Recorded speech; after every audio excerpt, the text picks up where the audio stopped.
Assalamualaikum warahmatullahi wabarakatuh. Halo, perkenalkan nama saya Mary. NIM saya 20050660003. Saya dari kelompok 4, Pendidikan Ekonomi kelas A, angkatan 2020. Halo, perkenalkan nama saya Isfitari Ren dengan NIM 20050660008 dari kelompok 4 Prodi Pendidikan Ekonomi kelas A angkatan 2020. Assalamualaikum warahmatullahi wabarakatuh. Perkenalkan, saya Dewi Nur Fadilah dari Program Studi Pendidikan Ekonomi Universitas Mula Warman. Di sini saya akan membawakan materi perkembangan sebagai cabang psikologi. Perkembangan secara umum dapat diartikan sebagai suatu proses dalam setiap individu yang bersifat kualitatif dan berhubungan dengan kematangan seseorang apabila ditinjau dari progresif dan sistematis dalam dirinya. Ada 4 istilah yang berdekatan bahkan saling terkait pengertiannya dengan istilah perkembangan atau development.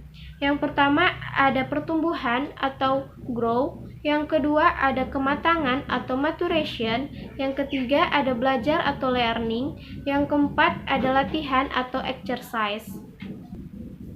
Yang pertama, ada pertumbuhan atau grow, adalah perubahan yang bersifat kualitatif, baik perubahan secara alamiah maupun dari hasil belajar.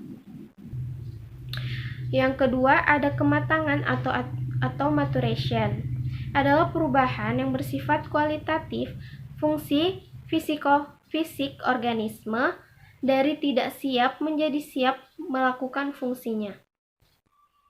Yang ketiga, ada belajar atau learning, adalah perubahan perilaku sebagai akibat dari pengalaman disengaja, bertujuan atau terarah, baik secara kualitatif maupun kuantitatif.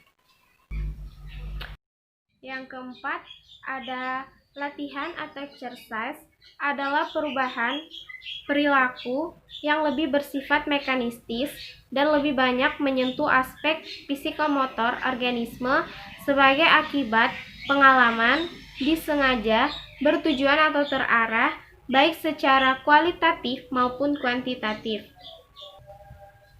Jadi, pertumbuhan, kematangan, belajar, dan latihan sama-sama menghasilkan perkembangan.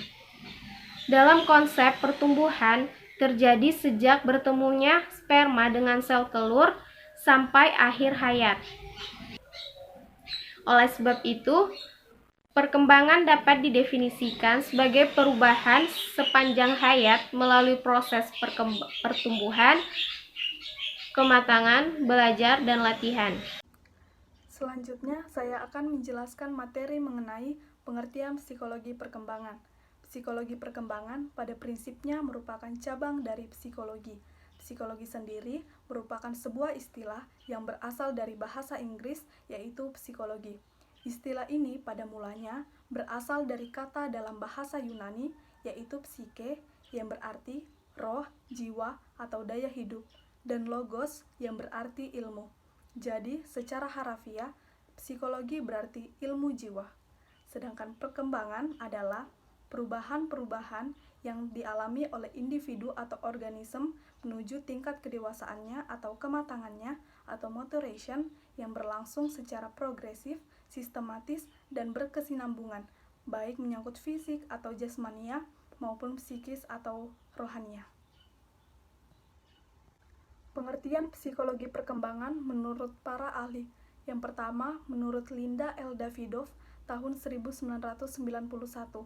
Cabang psikologi yang mempelajari perubahan dan perkembangan struktur jasmani, perilaku, dan fungsi mental manusia, yang biasanya dimulai sejak terbentuknya makhluk itu melalui pembuahan hingga menjelang mati.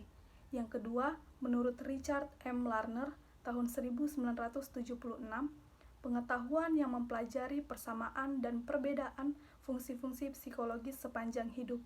Dan yang ketiga, menurut Dra Kartini-Kartono dalam psikologi anak, suatu ilmu yang mempelajari tingkah laku manusia yang dimulai dengan periode masa bayi, masa pemain, anak sekolah, masa remaja, sampai periode adolescence menjelang dewasa. Jadi, Dapat disimpulkan bahwa pengertian dari psikologi perkembangan merupakan cabang ilmu psikologi yang secara umum mempelajari tentang mengapa dan bagaimana seorang manusia mengalami perubahan seiring dengan berjalannya waktu. Pada awal perkembangannya, cabang ilmu ini lebih berfokus pada perkembangan bayi dan anak-anak, dan barulah kemudian diperluas kepada perkembangan remaja menjadi dewasa, proses penuaan, dan akhirnya mencakup seluruh masa hidup manusia. Di sini saya akan mempresentasikan tentang manfaat psikologi perkembangan bagi penyelenggara pendidikan. Yang pertama, untuk guru, calon guru, dan para pendidik lainnya. Manfaat yang pertama adalah guru dapat menghadapi anak didiknya secara ketat dengan sifat-sifat khas yang ditampilkan anak didiknya. Contohnya, umur dari 6 sampai 12 tahun, anak ada di masa-masa produktif, sehingga mereka menghasilkan ide-ide yang banyak yang ingin mereka tampilkan. Maka dari itu, guru hendaknya memberikan mereka kesempatan dan rangsangan agar anak tersebut dapat mengembangkan ide tersebut. Dan yang paling penting adalah sikap guru yang menghargai pada ide anak tersebut. Manfaat yang kedua adalah guru dapat memilih dan menentukan tujuan, materi, alat, dan strategi pembelajaran yang sesuai dengan tingkat kemampuan intelektual peserta didik. Contohnya, anak yang kelasnya berada di tingkat rendah. Nah, di sini guru hendaknya mengajar dengan sederhana dan dalam tingkah laku yang jelas. Manfaat yang ketiga adalah guru dapat menghadapi anak didik dengan benar dalam membantu membentuk tingkah laku yang benar. Contohnya, wajar saja anak melakukan kesalahan karena anak tersebut dimungkinkan kurang mampu ataupun kurang. Manfaat yang keempat adalah guru dapat terhindar dari pemahaman yang salah tentang anak didiknya, khususnya tentang keragaman yang mempengaruhi kemampuan belajar peserta didik. Sebagai contoh, di setiap kelas pasti ada anak yang cepat dan ada anak yang lambat dalam perkembangannya.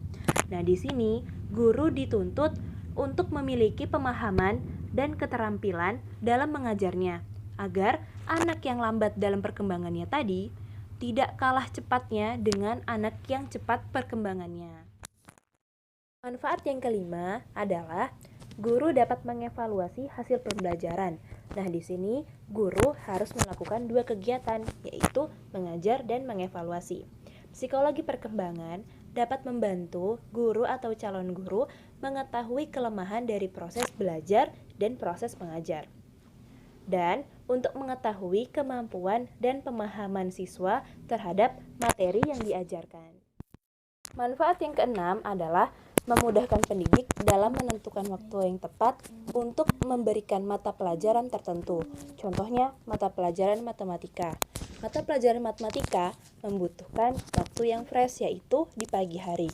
Jika mata pelajaran matematika ditaruh di siang hari, maka suasananya pun sudah lapar dan sudah mengantuk.